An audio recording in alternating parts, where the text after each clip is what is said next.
Si je devais choisir une personne dans toute l'histoire avec laquelle je n'aimerais surtout pas être en embrouille, ce serait Madame Adélaïde. Elle est l'une des 8 filles du roi Louis XV et surtout sa fille préférée, qu'il n'hésite surtout pas à surnommer Madame Torchon ou encore Madame Quatrième. De par sa forte personnalité, elle s'est en quelque sorte autoproclamée chef des filles du roi. Dans sa vie, la princesse va avoir deux principales quêtes.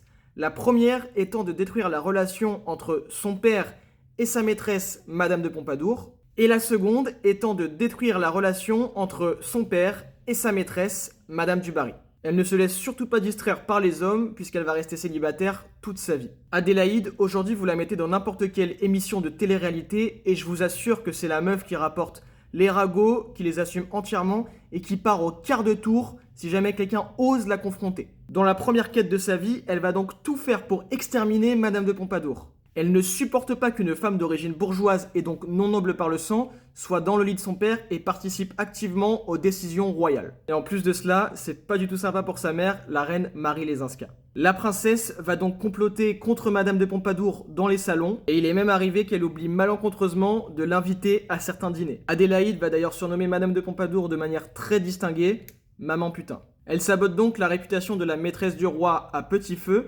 mais sa quête va échouer puisque Madame de Pompadour va mourir à Versailles, qui est quand même un privilège royal. Ensuite arrive Madame du Barry, la deuxième quête principale de Madame Adélaïde. La princesse va réussir à retourner le cerveau de Marie-Antoinette, la future reine, qui n'adressera pas la parole à Madame du Barry.